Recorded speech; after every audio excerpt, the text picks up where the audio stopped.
Hi, everybody. You know, one of the most heinous things about living in Los Angeles is traffic, right? And of course, there's traffic everywhere. So last weekend, I was driving up to PCH with a friend of mine, and she and I started talking, and it was, when I tell you it took us 2.5 hours to get 7 miles on a Saturday, I'm not kidding. It's a coastal road here in California, and we were going to a picnic.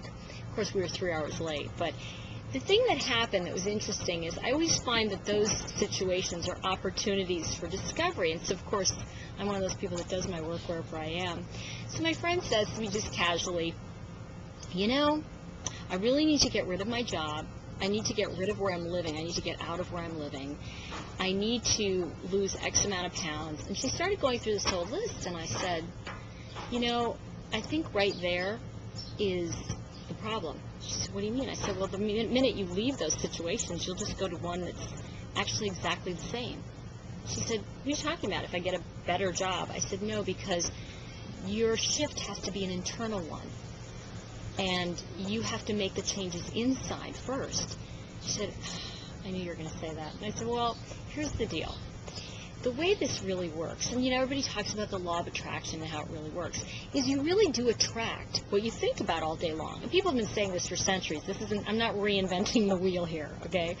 Well, maybe I am. But here's what I'm saying.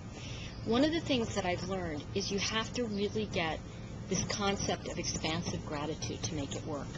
And what I'm really excited about, and part of why I'm doing this class on career energizing. I went back and forth between calling it that and spiritual marketing, and because I think it kind of encompasses both. And the main reason I'm actually doing this class is because of this very thing, that most people think that they've got to get rid of something instead of being something. So here's how it basically works.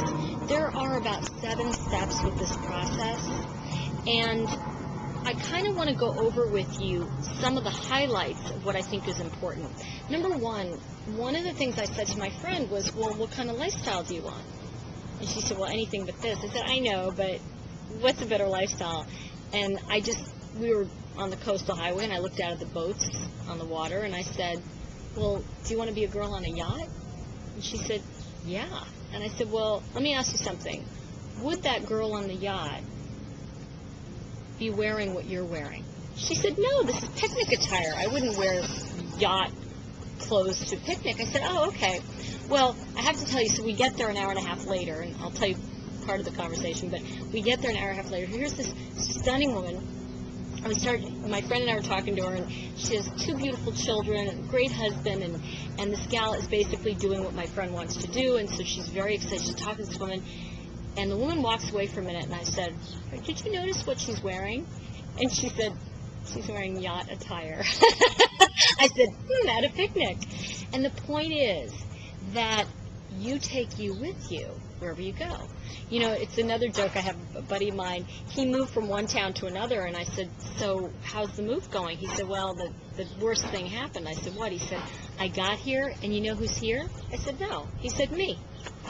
I was like, oh. But here's the deal. The reason I'm telling you these stories is for this reason, that we have to grow to become unrecognizable to ourselves in order to create these things that we say we want to create. And I listen to people going, you can be a millionaire. First, get $1 million, you know, and all this stuff. And the practical thing of it is this.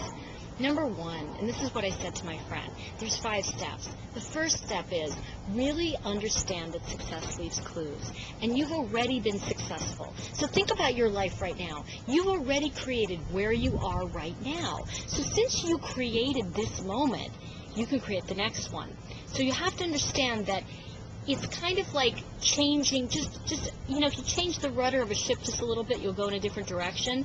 That's what you're doing. And I learned this a while ago. It's the idea of course correcting. You know, you correct your course to stay on your course, right? So the first thing you do is you understand that you have to surround this whole situation in your life right now with gratitude.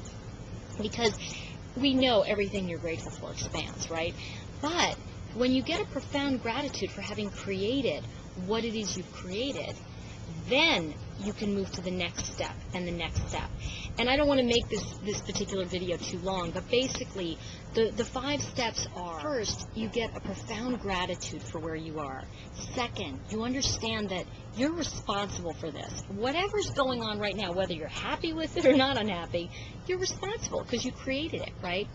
And so if you can get that concept, I mean, let me tell you something. 90% of law of attraction is understanding that you already have it. You're already doing it.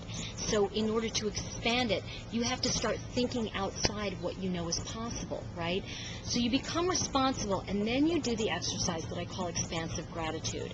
And I'm going to be doing more of this in the class, but basically we do an exercise. We go to the very end of our understanding of our current comprehension of what's possible. And then we do an exercise of what's just over the horizon for you. And by the way, that's where your blocks are. That's where your breakthroughs are. That's where every new idea comes from. It's on the other side of that horizon. That's where a lot of our psychic energy is. We call it psychic energy or intuitive energy. It's just beyond our conscious knowing. So what I'd like to do is kind of leave you with that, and I'm going to talk a little bit more in the next video just about the specific steps we're going to do to take you through creating an energized career that's beyond your imagination.